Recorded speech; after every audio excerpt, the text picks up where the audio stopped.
Welcome back to my channel, and welcome back to another episode of Riff Revival, episode 9. I'm still trying to think of something special to do for the 10th episode, so you'll just have to subscribe and find out. And if you're new to my channel, my name is Alan. I'm a guitarist, audio engineer, and audio software developer, and I write metal riffs every week. If that sounds like something you're interested in, stick around. So today's episode might be a little short because I'm planning on going camping with my family this weekend. So that leaves me 2 days to get this video done. I've got some ideas. Let's get into it. I'm gonna put the hair up. I hate playing guitar with my hair down. A little ninja bun.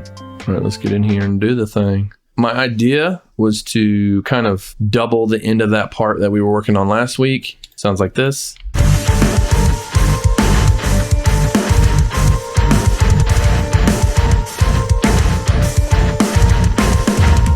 I have this idea to kind of do like some soloing. I haven't really done any soloing yet, so I might try to write like a quick little simple solo, then go into like another sort of breakdown part, and then bring back one of the parts from the beginning of the song to end the song. If all goes to plan, that's how we're going to do it. I'm not sure if it's going to end up that way, but let's see.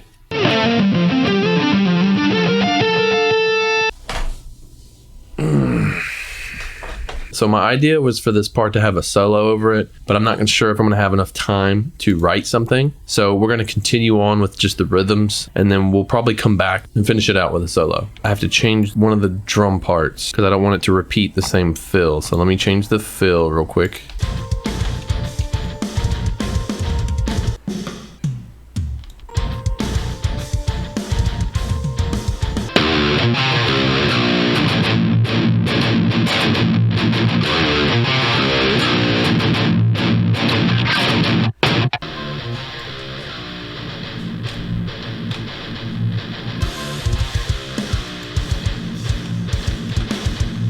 There's a rough draft. I have some ideas. I think this is going to work. I know this is really crappy tracked. We can do a lot of layers. It kind of comes full circle because the beginning riff is this.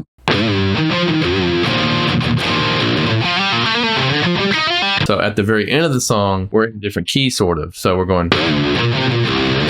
So it kind of comes full circle, which I like. I'm going to retrack this and get it a little tighter. Try to think of some more layers and leads to kind of tie it all together, and also kind of get the drums to kind of be more interesting. All right, guys. So since I'm going camping this weekend, I didn't really have much time to film me in the process of writing the song. So I went ahead and wrote some parts. So I'm going to go through each part and show you exactly what I did. This song is shaping up really well. It's probably like one of my favorite tracks I've ever written. It's pretty melodic and pretty heavy at the same time. And also, I just noticed that Volumes is coming out with a new single next Friday. Perfect timing for this song to kind of exist. If you like Volumes or Erra, check this riff out. You don't want to miss it. Okay, so here we are in the mix without the master chain. I'm going to go through each piece and show you. I'm just going to mute some stuff. This is what we had to begin with. During that part, I thought of a cool lead. I wanted there to be some sort of like Misery Signals-esque sort of lead.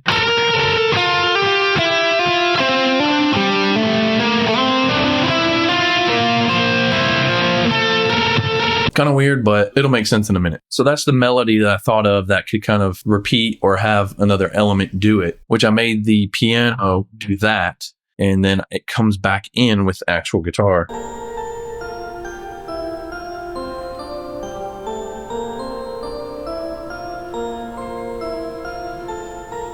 And then it repeats. I just tightened up the chugs. I actually changed the chugs instead of doing the.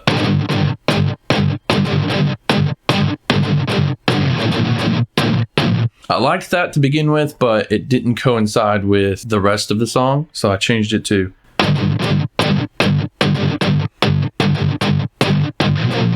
I go up to the 12th fret and then to the 14th. Right after that. So there's a bunch of layering going on. This part here, when it all comes in from the break,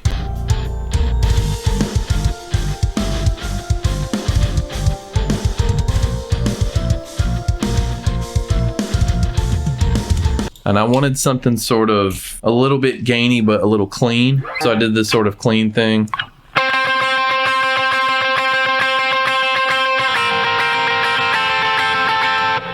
Something like that, and I put that over that part.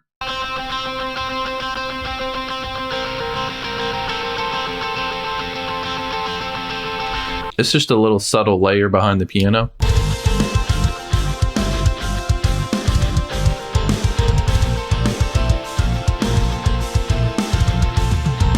When it comes back in, there's multiple layers here. There's a lot going on. I tried to mix it the best I could without it being muddy. 3 different things going on here. So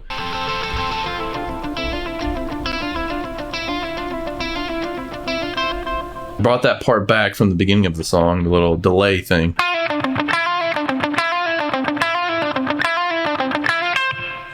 On the top of that, we have this.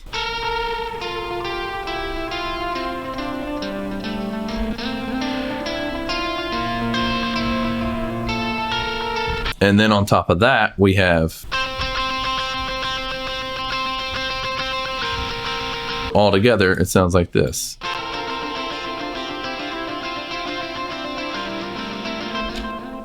I know it sounds like there's a lot of delay, a lot going on there, but it really helps the impact of this part build. And then right after that, some more layering.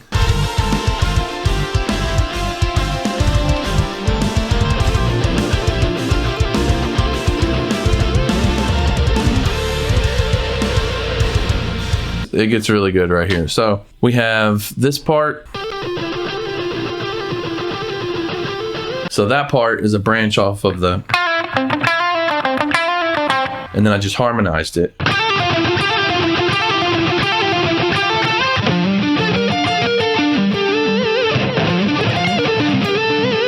Now there's a harmony on top of that, and then I slowed down the harmony. That's a little difficult to do, so I tracked it and then preserved the pitch of it. So before the guitar police gets on me, I'm just letting you guys know I did slow that part down. You'll easily be able to tell here. This is the harmony. Obviously, you can tell that I slowed that down.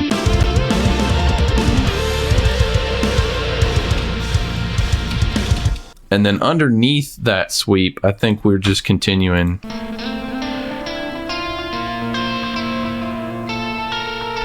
So we're just kind of emphasizing that piano part.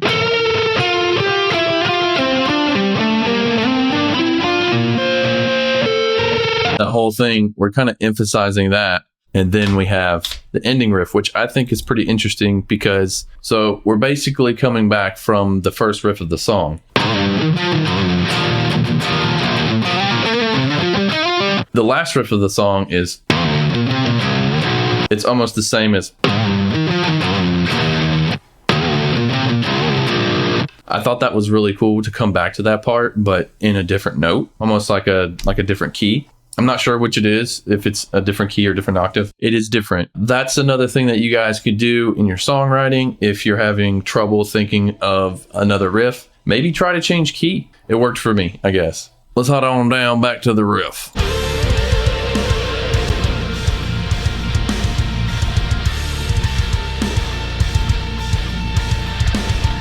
I love it. I think that's a pretty sick ending. Underneath that, we have some guitar layers, some like sort of chordy, strummy things. And then we have this.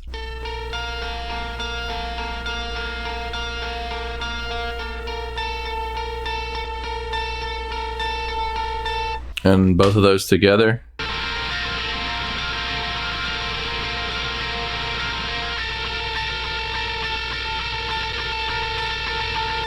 I think this is how I'm going to end the song. I'm not sure yet. That's pretty much it for what I wrote. I wish I would have got the process, but I just really didn't have time to film the whole process of me writing everything. This song was a challenge, man.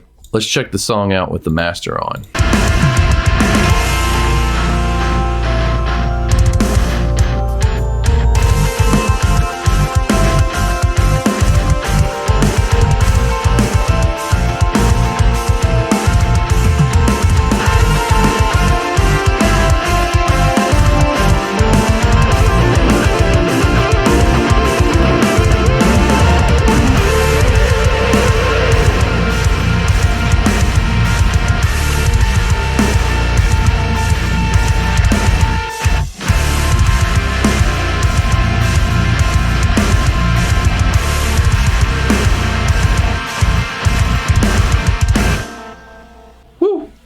All right, man. Sweet. And if you'll notice, one little production layer that I put in here was the little swell thing at the very end right here. This is really cool because I cut all the noise from the delay. There's a delay guitar right here where it goes.